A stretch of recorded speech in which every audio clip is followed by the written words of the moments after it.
The no key detected error message will actually pop up in keyless entry cars, so in the vehicles with push button start.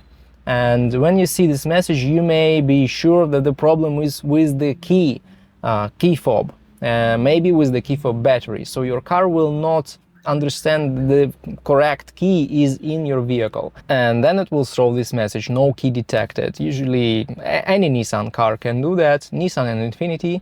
So what can you do in this case? First of all, you may try pressing the start button with the key.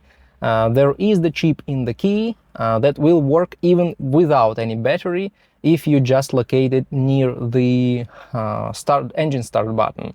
So this is the easy fix of this problem, and you can start your car and you can keep going. Also, you can replace the battery. So you can buy the new battery. Usually it's CR2032, but you should check it. You should just Google your car model, a year, and what type of battery the key fob uses. So when you replace the key fob battery, everything should come back to normal. But sometimes the problem is not with the key battery, but with the key fob itself. If it fell on something hard, for example, on asphalt or something like that, it's likely that the chip was disconnected. So in this case, you may try using your second key, or if you don't have the second key, you will need help from locksmith to make another key and program another key. I have an article on my blog that tells you everything about this issue. You can read it in the description.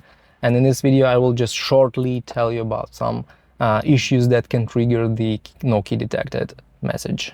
Now, one more issue that can trigger the no key detected problem in Nissan and Infiniti cars is actually the dying 12-volt battery. So if the 12-volt battery dies, it's very likely that you will have some random messages, and one of them is no key detected because the software is glitching, the brains of your car go mad, and you can see any kinds of messages, and you may not even be able to start your car.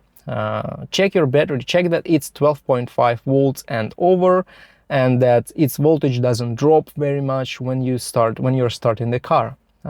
If the voltage drops, or if it's initially lower than 12 volts, the battery will have to be replaced, or at least charged.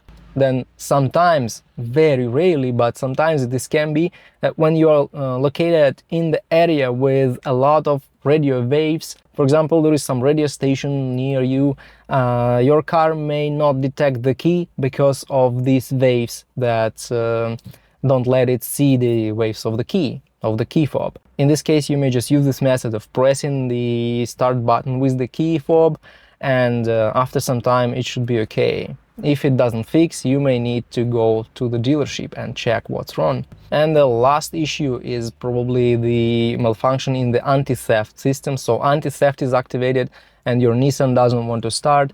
In this case, you will need to disconnect the battery, and if this doesn't help, you will need to go to the dealership or to a good repair shop and have your car inspected or maybe reprogrammed.